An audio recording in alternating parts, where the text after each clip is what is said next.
E meu tio fala assim, você tem que aprender a fazer serviço preguiçoso. E eu falava assim, preguiçoso? Mas preguiçoso não trabalha.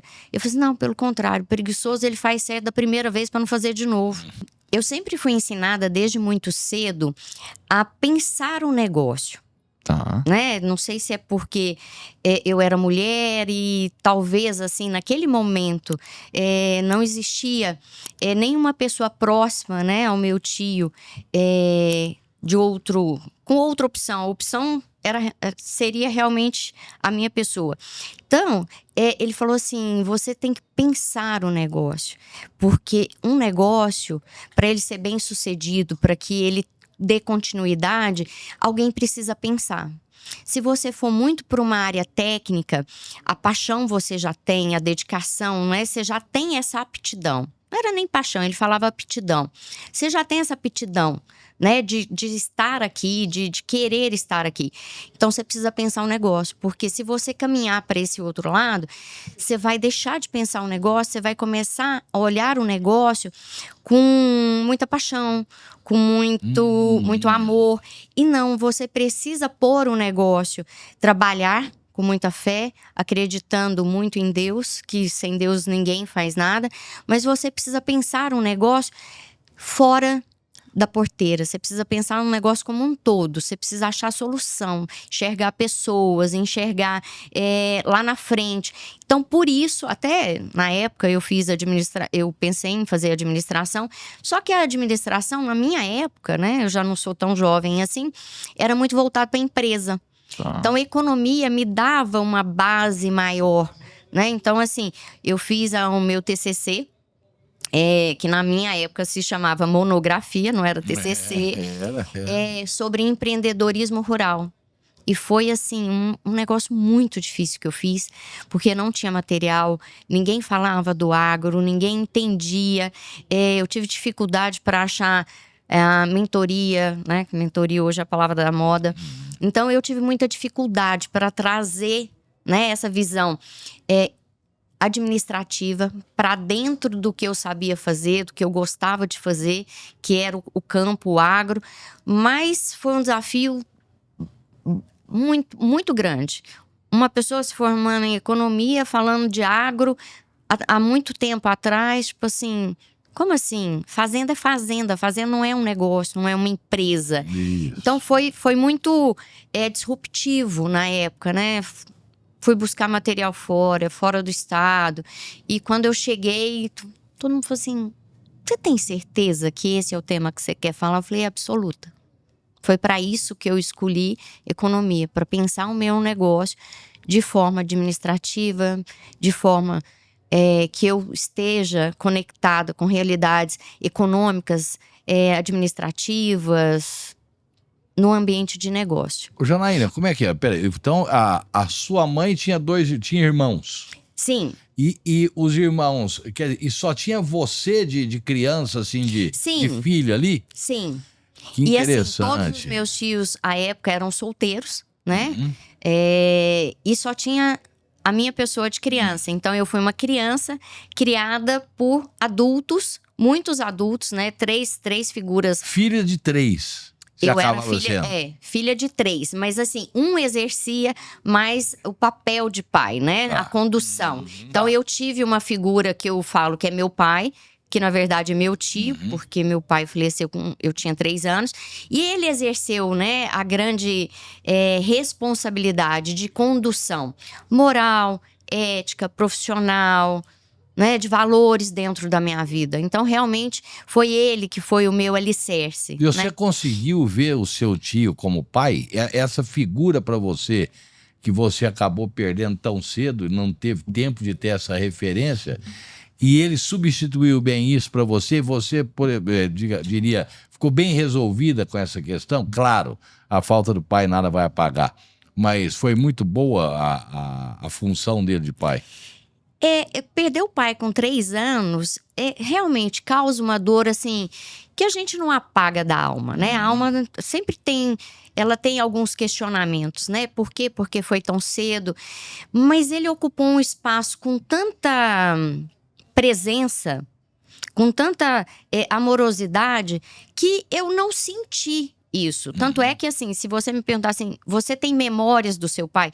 Tenho memórias construídas de fotos que tem. Mas eu não tenho uma memória própria de mim. Se você me perguntar da minha infância, eu me refiro ao meu pai, meu tio. Né? As minhas idas na fazenda, as brincadeiras, as coisinhas que eu falava, a brincadeira que eu tinha, né? Na época, toda fazenda tinha uma madeireira dentro, né? Então, assim, as minhas brincadeiras de peão, o cuidado que ele tinha comigo, que eu distribuía sal. Ele me punha para distribuir sal. E, assim, eu andava com o senhor mais velho da fazenda. E isso, para mim, na minha casa nunca foi problema, porque eles escolhiam as pessoas com que eu poderia andar na fazenda. Eu fazia o trabalho da fazenda, eu sabia a rotina e, ao mesmo tempo, eu tinha uma rede de segurança, né? Porque hoje em dia a gente sabe que não é nos nossos tempos. Mas eu tinha uma rede de segurança, de proteção, que eu não enxergava e eu não enxerguei por muito tempo até eu estar no confinamento. Porque ele passava durante o dia, várias vezes, né, na rota que eu estava, para ver se eu não estava chorando, para ver se eu estava com a carinha boa, se eu não estava um pouco mais reativa. Então, eu tinha essa proteção. Então, para mim, aquilo foi sempre muito natural. Quer dizer, seu tio literalmente te jogou na lida. Sim. Sim, eu fazia anotação, eu controlava a diária de peão, tipo assim, você viu se o fulano hoje veio trabalhar? Eu falei, não veio, porque ele não veio tomar café. Então, capava-se muito boi, né, em 77 até 88, né? Tinha, né, os dias de capação, a lua. Aí acordava de madrugada. Eu acordava de madrugada porque aquilo para mim, ninguém nunca falou que aquilo era um trabalho, né? Então aquilo era normal do meu dia a dia e eu achava até que era brincadeira. Quando eu era muito jovem, eu achava que eu estava brincando, né? Passando o meu dia, né? Participando do que acontecia. Então, eu contava, eu fazia anotação do gado, quantos tinham capado no dia, se tinham machucado alguma coisa. E eu sempre tive, assim, não sei se por influência dele, por imposição até de equipe, todo mundo, assim, me achava chata. Então você estava fazendo bem o serviço. Me achava chato porque eu não deixava o pé do eito, né? Como dizia.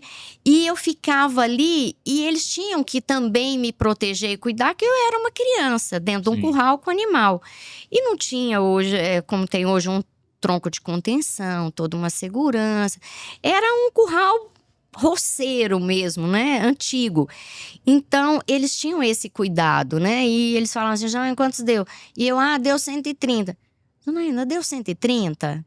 Aí eles me desciam, eu falei, vai, me punha assim em outro, vai lá e conta de novo. E aí, eu comecei a ter a preocupação. Falei assim, gente, eu não posso ficar errando, né? Porque toda vez que eu erro, eu tenho que voltar lá e fazer de novo. E meu tio fala assim, você tem que aprender a fazer esse serviço preguiçoso. E eu falava assim, preguiçoso? Mas preguiçoso não trabalha. Eu falei assim, não, pelo contrário. Preguiçoso, ele faz certo da primeira vez para não fazer de novo. Porque se não for preguiçoso, você vai voltar lá e ficar fazendo quanto for necessário até dar certo. Então, tem algumas coisas, né, que eu aprendi numa brincadeira e era muito ambíguo, né? Tipo assim, por que eu vou ser preguiçosa, né? Né? Que era, não, preguiçoso é fazer bem feito da primeira pra você não ter que ficar indo lá fazendo todas as vezes. Quer dizer, você vê como é que foi orgânico a inclusão dela dentro do trabalho a ponto de não ser um trabalho, né? Perfeito. E sempre foi pecuária de corte? Sempre foi. Assim, a origem deles não, eles foram lavouristas, né? A origem deles foram plantação, em arrendamentos. Mas da minha infância para frente é só pecuária, né? Aí foi formação de pasto, na matraca. Então, assim, eu acompanhei toda a evolução, né, de uma propriedade, né? A gente saiu disso, né, de uma formação diária, de um começo que não foi ninguém começa grande, todo mundo começa muito pequeno, com muito esforço, foi esforço de todo mundo. Né, de todos que estavam ali, eles tinham as suas obrigações. E eu, que não tinha obrigação, mesmo assim, eu tinha uma certa obrigação, né? Porque me perguntavam coisas para me estimular a ver com outros olhos, ver com cuidado. Eu tenho uma passagem bacana que muitas pessoas acompanharam a gente por muitos anos, trabalharam com a gente por 40, 45 anos, né? Tem pessoas que eram solteiras, se casaram e tiveram netos dentro da propriedade. Legal. E eles lembram muito de mim criança, né? E aí eu achava, ou o povo andava desarrumado, ou estava muito sujo, a unha muito isso. E eu falava assim, não, mas hoje você tá muito desarrumado. Você vem trabalhar assim. Aí eu falei assim, nossa, mas que menina chata. E vinham todos os outros dias, todo mundo arrumadinho e tal. E meu tio ria, né? Ele ria. E tem uma passagem até brincando, assim. Teve um dia que um me respondeu, falou assim, não, Janaína, barbeiro tá muito caro. A gente tá acordando 3 horas da manhã pra capar. A gente sai morto. Ainda tem que juntar a boiada do dia seguinte pra não perder a lua, né? E o horário. Aí eu virei pro meu tio e falei assim, tio, vamos lá na cidade? Meu tio falou assim, o que você quer fazer na cidade, menino? Tanto serviço que tem. Falei, vamos lá buscar um barbeiro. Ele, buscar um barbeiro? Falei, buscar um barbeiro. O que você quer com barbeiro, Jean? Os meninos tá tudo feio, tudo cabeludo. Tipo assim, já tinha dias, né, que eles estavam trabalhando. Falei, não, eles estão desarrumados demais.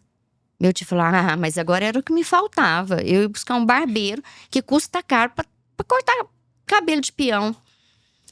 E eu consegui levar o barbeiro. E eu consegui, tipo assim, há muitos anos atrás, pôr uniforme, né? Porque o salário não era tão grande assim. E eles rasgavam muita camisa, eles tinham muita dificuldade, né? De ter. E aí eu falei assim, gente, vamos comprar umas camisas, dar pros meninos. Aí, meu tio, de jeito nenhum, eu falei, vamos dar de presente, né? De final de ano pros meninos. Consegui também a camisa. Então, assim, essa convivência fazia com que eu olhasse também as pessoas. E muitas dessas pessoas que, né, fizeram parte da minha história, elas têm essas memórias comigo. Memórias que, assim, quem resgatou foram eles, que eu não me lembrava. Realmente, são passagens que eu não me lembrava que isso tinha acontecido. E aí, gostou desse corte? Então faz o seguinte, ativa o sininho aí para você receber as recomendações e as comunicações que tem vídeo novo. Isso fortalece o canal e ajuda a gente a divulgar mais ainda o agronegócio brasileiro.